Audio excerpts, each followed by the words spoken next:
स्वस्थ न होना महामूढ़ता है।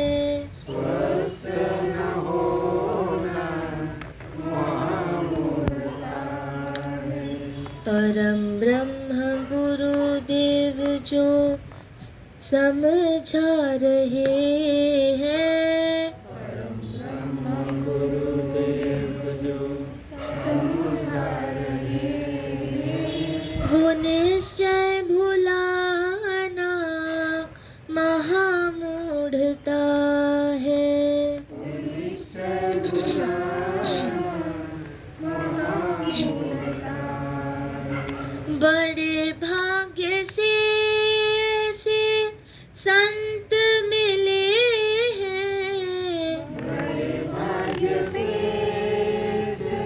संत मिले हैं, जाने कब के पुण्य खिले हैं। जाने कब के पुण्य खिले।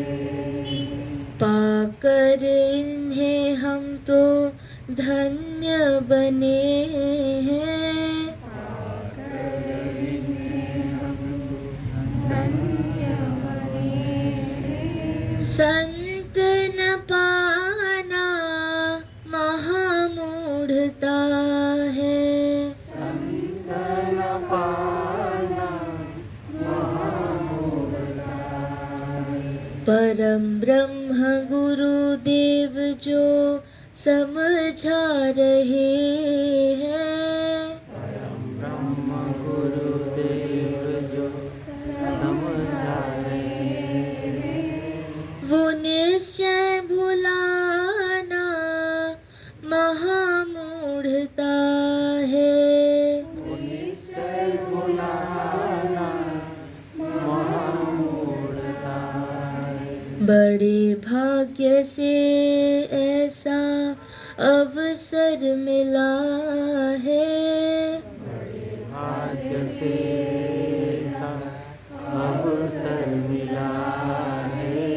फिर न समझना महामूढ़ता है। ना समझना महामूढ़ता है। श्रोताओं के रूप में उपस्थित सभी ब्रह्म स्वरूप आत्माओं को प्रणाम।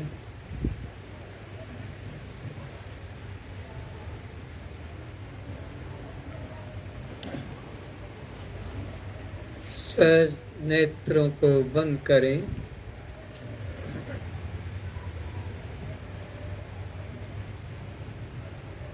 और जाने वाले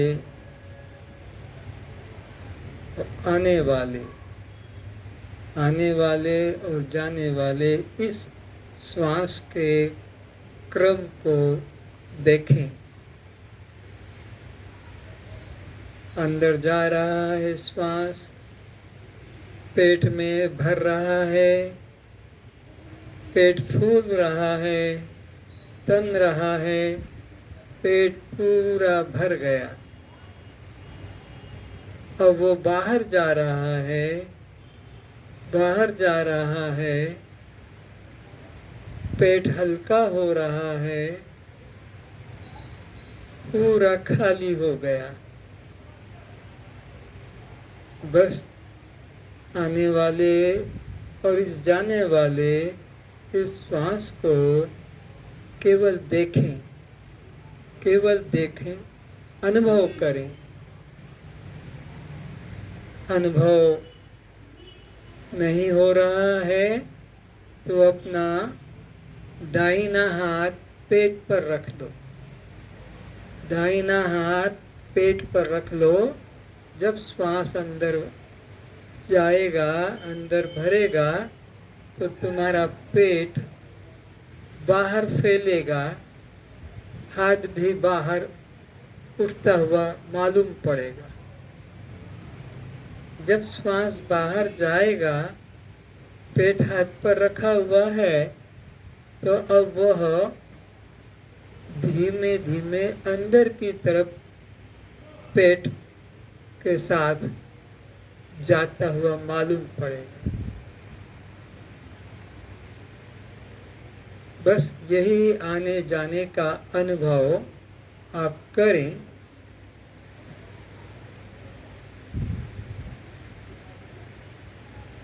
आपका पति, आपकी पत्नी लेटे हुए हैं। पति पत्नी को देख रहा है या पत्नी पति को देख रही। जब वह श्वास अंदर लेता है, अंदर लेती है, तो पेट ऊपर की ओर उठ रहा है, तन रहा है। वो शॉल, वो चादर, वो कंबल ऊपर उठता हुआ मालूम पड़ता है। देखने वाला खुली आंखों से देख रहा है और वो जो तुम्हारे समीप सोया हुआ है, आप उसे देख रही हैं, देख रहे हैं। तो आप दृष्टा है और वो आपका जो पति या पत्नी आपके सम्मुख है, वो दृश्य है, क्योंकि वो दिखाई पड़ते हैं, आपके सम्मुख हैं, पास में हैं। जब वो श्वास बाहर की तरफ जाता है तो वो कंबल, वो रजाई, वो चादर, वो शाल, वो नीचे की तरफ गिरता हुआ सा मालूम पड़ रहा है। आप खुली आंखों से देख रहे हैं, आप दृष्टा हैं और वह आपका जो भी संबंधी है, आप उसे देख रहे हैं, वो दिखाई पड़ रहा है। बहुत ध्यान से समझें। उसके प्राण के अंदर आने को आप देख रहे हैं। वो पति है या पत्नी है, वो आप खुद सोचें और आप उसके प्राण को अंदर आते हुए देख रहे हैं। पेट फूल रहा है, तन रहा है, तो आप उसके शरीर के जैसे दृष्टा हैं, इसी तरह आप उसके प्राण के भी दृष्टा हैं। ये दोनों दृश्य बन गए। प्राण की गति को भी आप अनुभव कर रहे हैं कि वो अंदर की ओर है या बाहर की ओर। प्राण उसके अंदर है, आप देख रहे हैं, तो आप उसके प्राण के दृष्टा हैं। और जब प्राण बाहर जाते हैं तो आप उसके प्राण के दृष्टा हैं। आपका उसके प्राण से कोई संबंध नहीं है, बिल्कुल संबंध नहीं है। आप बस देख रहे हैं कि वो श्वास प्रश्वास की क्रिया उसकी हो रही है, हो रही है। वो नहीं कर रहा, वो तो सोया हुआ है। और जो जाग रहा है वो भी नहीं करता, वो तो प्रकृति रूप से क्रिया होती है। तुम करते नहीं हो, तुम प्राण के करता नहीं। तो दो बातें हो गई। उसका शरीर भी दृश्य है और अब उसके प्राण की क्रिया भी, चाहे वो भीतर की ओर है कि बाहर, आप उसके दृष्टा है। तो समझना क्या है, जब श्वास वो अंदर लेता है तो आप उसके जीवन के साक्षी हैं। आप उसके जीवन के साक्षी हैं। या जीवन के दृष्टा है कि वो जिंदा है। उसके जीवन के, क्योंकि श्वास उसने लिया, तो ये लक्षण है जीवन का, जिंदा रहने का। आपका उससे कोई संबंध नहीं, उसके जीवन से, उसके प्राण से। अब वो श्वास को बाहर छोड़ रहा है, उसका श्वास बाहर जा रहा है।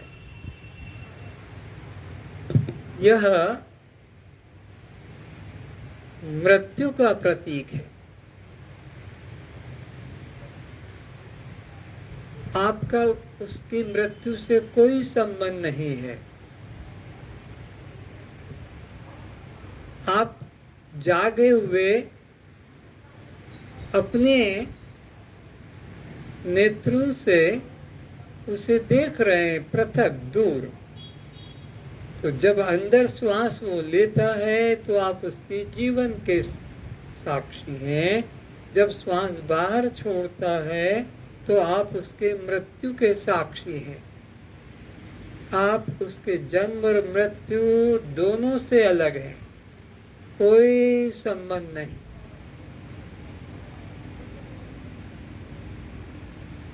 अब यही निश्चय अपने शरीर पर करो। अब पति को वहां से हटा दो, पत्नी को हटा दो, वो अब देखेंगे। अभी आप देख रहे थे उन्हें दृश्य रूप में, उनके प्राणों को, उनके शरीर को। अब वो आपको देखेंगे। अब आप उनकी जगह लेट जाओ। फिर वही श्वास अंदर आ रहा है तो आप उसके जीवन के साक्षी हैं। आप देख रहे हैं खुली आंखों से, वो आपका संबंधी लेटा हुआ है। जब वो श्वास को बाहर की तरफ छोड़ता है, छूटता है, बाहर निकलता है, तो आप उसके मृत्यु के साक्षी हैं। आपके उसके साथ कोई संबंध नहीं, न जीवन से संबंध है, न आपकी उसकी मृत्यु से संबंध है। अच्छे से समझ लें, बहुत ध्यान से।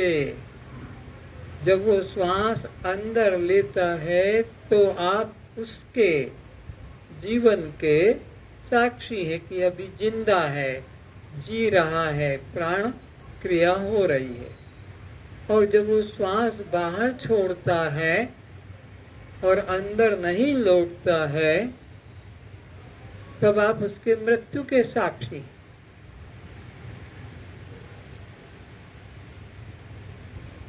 जब श्वास अंदर आता है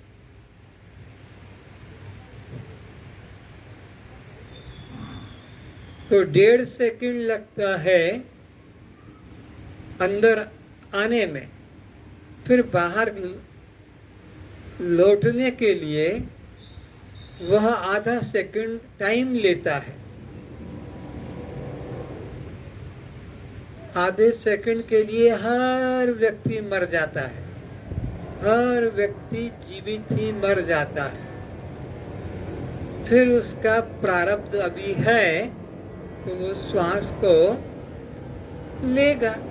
तो अभी आधे सेकंड रुका है, श्वास उसने छोड़ा नहीं है। अब श्वास जा रहा है बाहर की तरफ। 1.5 सेकंड फिर लेगा,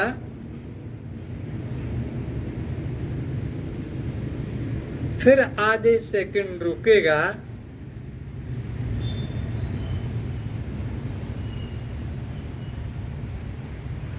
ये जो बाहर रुक जाना है आधे सेकंड के लिए, ये मृत्यु का प्रतीक है। हर व्यक्ति मरता है आधे सेकंड के लिए।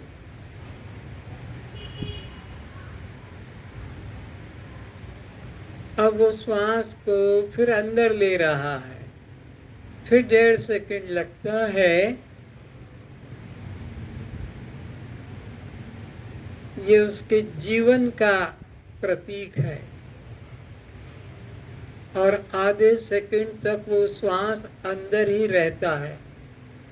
ये आपके जीवन का प्रतीक है। आप देख रहे हैं, वो सो रहा है, वो सो रही है, उसको अपना कुछ मालूम नहीं कि मेरा पति की मेरी पत्नी मुझे देख रहे हैं। तुम अपने नींद में हो, पति हो या पत्नी हो, आप यह देख रहे हो कि वो जीवन उसका अभी है या अभी उसकी मृत्यु है। जितनी देर श्वास बाहर रुक जाता है और अंदर अभी नहीं आ रहा है, खाली है, ये मृत्यु का प्रतीक।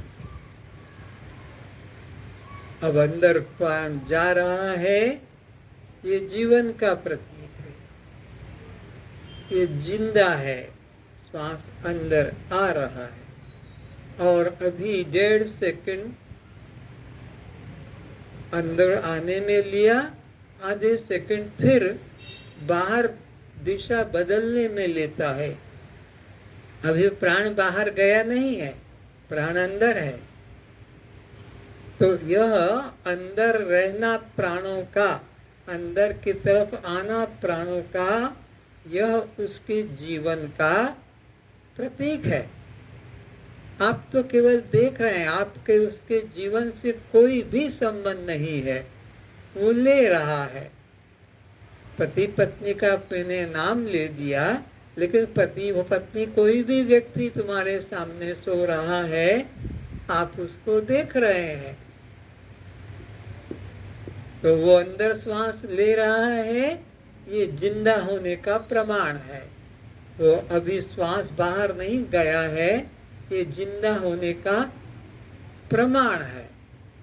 और अब 1.5 सेकंड में वो श्वास बाहर जाता है और फिर बाहर आधे सेकंड रुक जाता है। ये जो रुकना है अभी अंदर आ नहीं रहा है और बाहर खाली होकर रह गया। आप उसके मृत्यु के साक्षी। समझ लो इस बात को,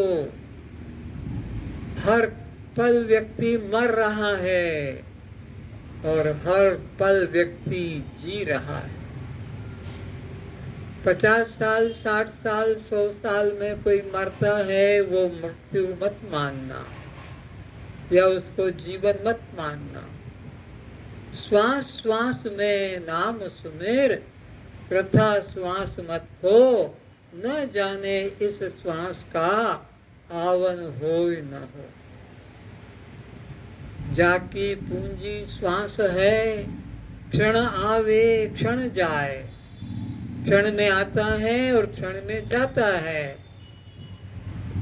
आधा सेकंड जो मैंने बताया, इसको यहाँ क्षण कहा। जाकी पूंजी श्वास है, यही संपत्ति है, यही धन है, यही लेकर आए हो, इसी को लेकर जी रहे हो, और ये खत्म हो जाएगा तो सदा के लिए इस शरीर से छुटकारा हो जाएगा।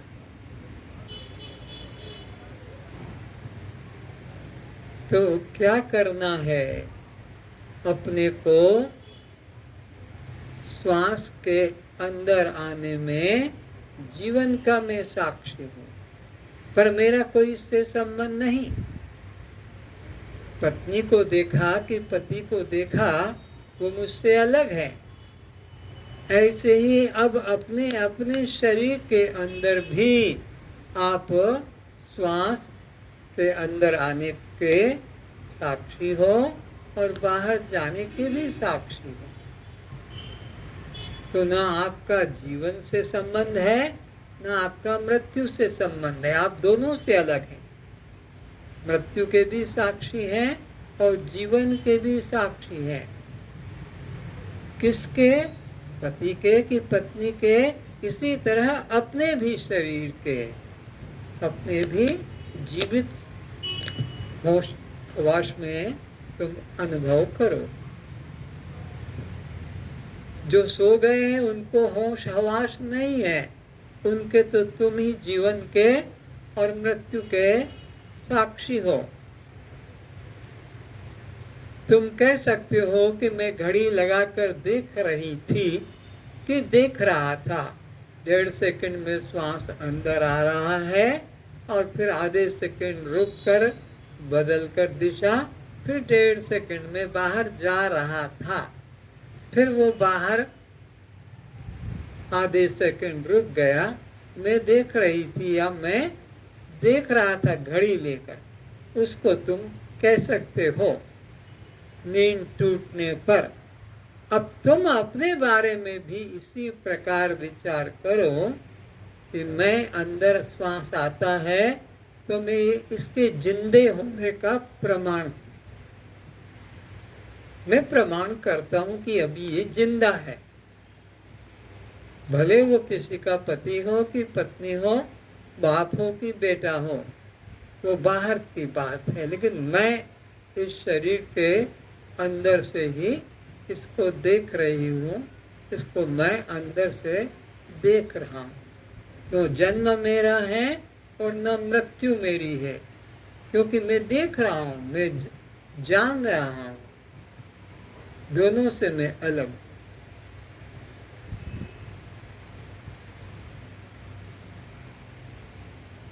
इसी को कहते हैं जीते जी मर जाना, देह भाव का परित्याग हो जाना ही मृत्यु है।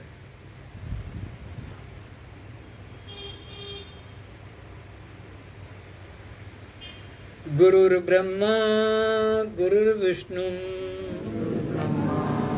गुरुर्विष्णु गुरुर्देवो महेश्वरा गुरुदेवो महेश्वर गुरु साक्षात् परम ब्रह्म साक्षात् परम ब्रह्म तस्मै श्री गुरुवे नमः।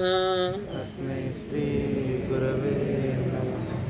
ध्यान मूलम गुरुर्मूर्ति मूलम गुरुर्मूर्ति पूजा मूलम गुरुपदम पूजा मूलम गुरुर्पदम मंत्र मूलम गुरुर्वाक्यम मूलम गुरुर्वाक्यम मोक्ष मूलम गुरु कृपा मोक्षमूलम गुरुर्कृपा त्वमेव माताश्च पिता त्वमेव माताश्च पिता त्वमेव त्वमेव बन्धुश्च सखा त्वमेव त्वमेव बन्धुश्च सखा त्वमेव त्वमेव विद्या द्रविणं त्वमेव विद्या द्रविणं त्वमेव त्वमेव सर्वं मम गुरुदेव भगवन् त्वमेव सर्वं मम गुरुदेव भगवन् त्वमेव सर्वं मम गुरुदेव भगवन्। सर्वं मम गुरुदेव सभी अपने नेत्रों को खोल लें। श्रोताओं के रूप में उपस्थित सभी ब्रह्म आत्माओं को मेरा प्रणाम।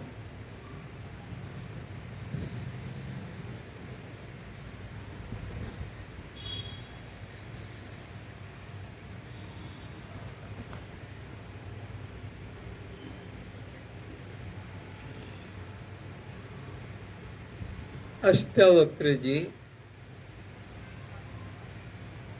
राजा जनक को निमित्त बनाकर, भगवान श्री कृष्ण अर्जुन को निमित्त बनाकर हम सभी जीवों को उपदेश कर रहे हैं।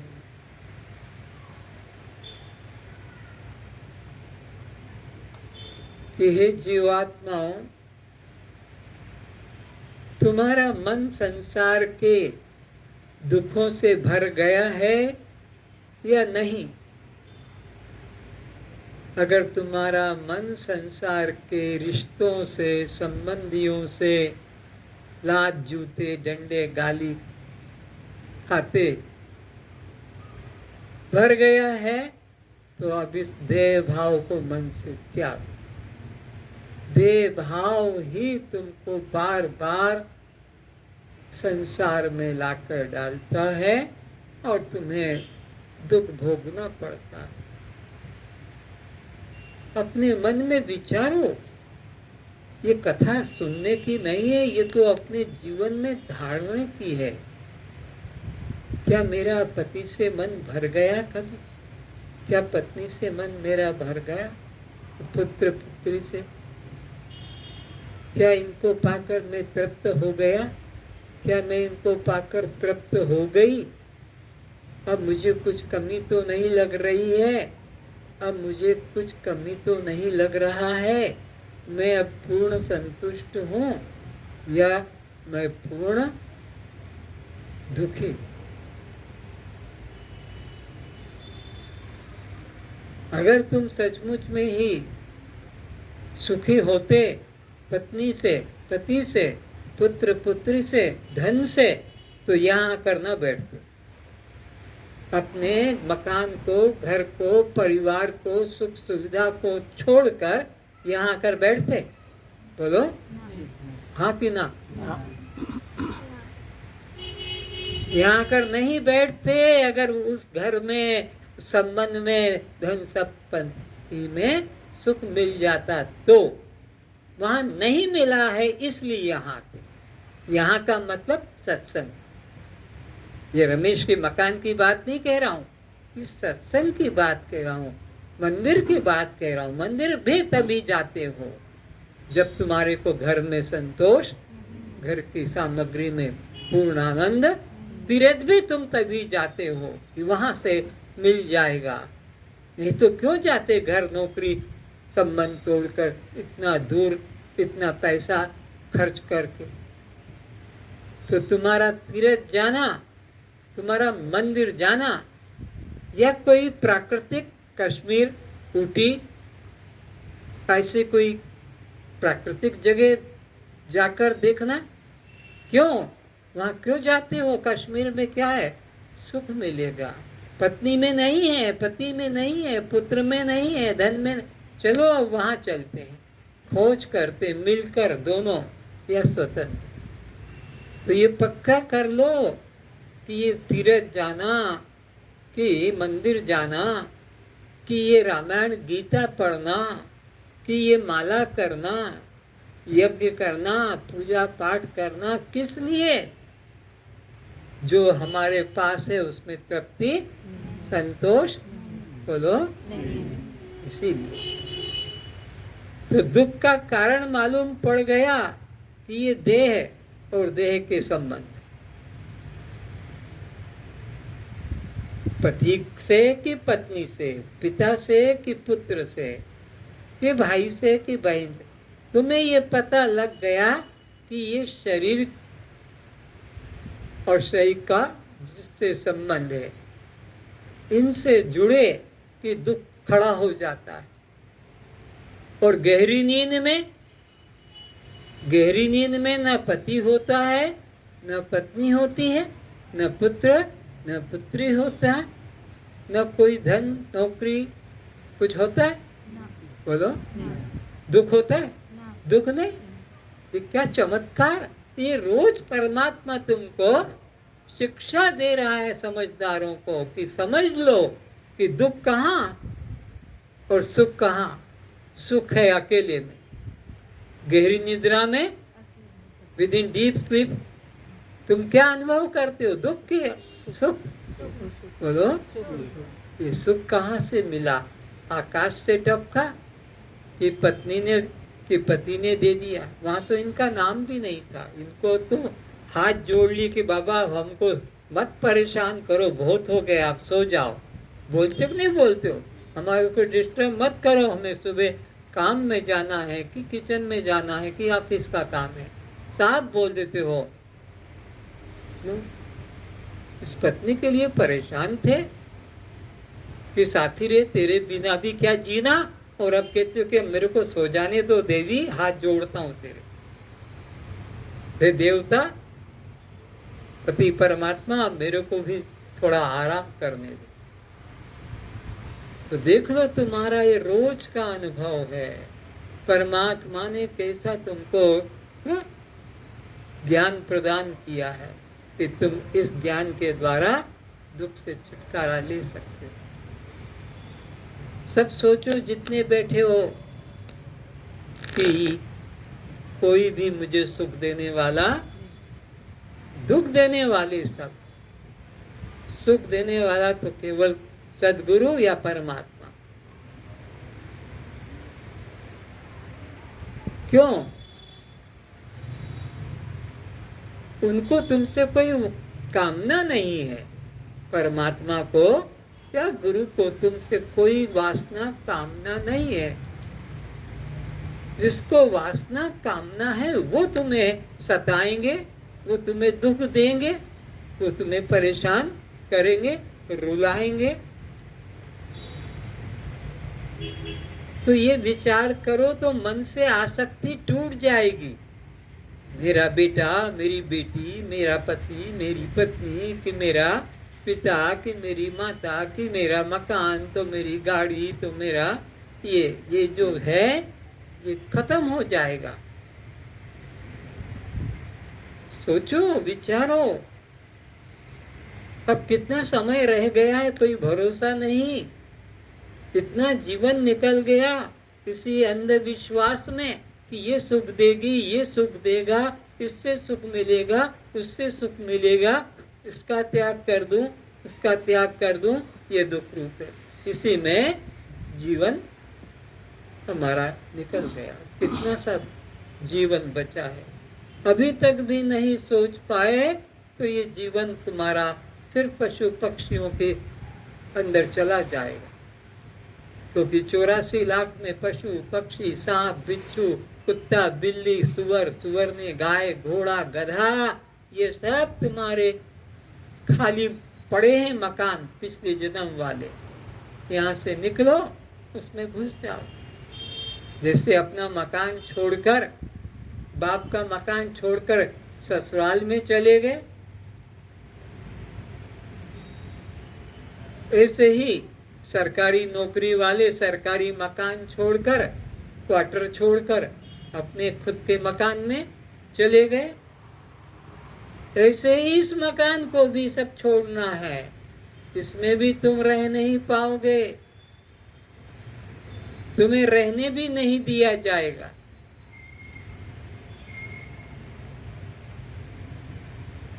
अभी देख नहीं रहे थे, बाप हॉस्पिटल में पड़ा है कि पत्नी हॉस्पिटल में पड़ी है, मरा हुआ, लाश लेने को भी तैयार नहीं कि तुमको जो करना है करो, हम तो नहीं आएंगे लेने। बेटा मरा हुआ पड़ा। तुमने भी सुना होगा ये बात, तो कोई मैं कल्पना की बात नहीं कर रहा हूं, ये आज की इसी युग की बात है। ये कैसा संसार है। आत्मस्तु कामाय, आत्मस्तु कामाय सर्वम प्रियम भवति। अपने से ही बस अपने को प्यार है। कल ही बता रहा था कि न गर्मी प्यारी है, न सर्दी प्यारी है, न वर्षा प्यारी है। वर्षा से भी बचाते हैं, सर्दी से भी बचाते हैं, गर्मी से भी बचाते हैं।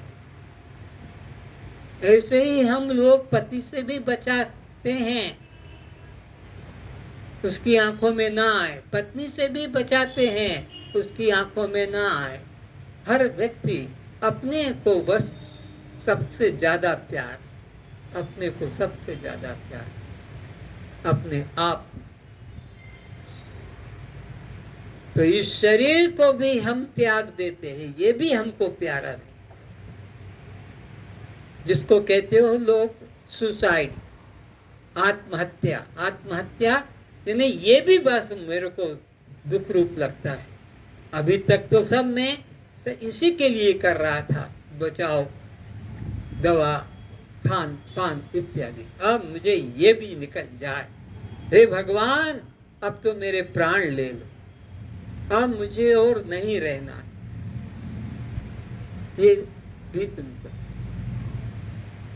तो ये देह और देह के सारे संबंधी ये तुम्हें दुख को देने वाले, और तुम इसी में लटक रहे हो, इसी में चिपकते हो, इसी को सुख, जूते भी खा रहे हो, गाली भी खा रहे हो, धक्के भी खा रहे हो, घर से निकाले भी जाते हो, फिर घुस जाते हो, फिर भी अकल नहीं, फिर भी विवेक नहीं, फिर भी समझदारी नहीं कि अब तो इनसे मन हटा ले। तन को हटाना नहीं है, मन को हटाना। तन तो पहले जन्म के कर्मों से जुड़ा है, तुमने उसे पाने के लिए बहुत प्रयत्न किया था पिछले जन्म में। आज जो जो तुम्हें मिला है, भगवान ने तुम्हें अपने आप उसके संग जोड़ नहीं दिया, धक्का देकर फेंक नहीं दिया। तुमने पिछले जन्म में बहुत बहुत उसके लिए प्रयत्न किया है, साधना की है, तब आज वो तुमको मिल रहा है, दुख रूप में कि सुख रूप में। तो अब कब समझेंगे कि मैं स्वयं आनंद रूप आत्मा हूँ, मैं यह दुख रूप शरीर और दुख के देने वाले ये संबंधी, ये सब मेरे नहीं।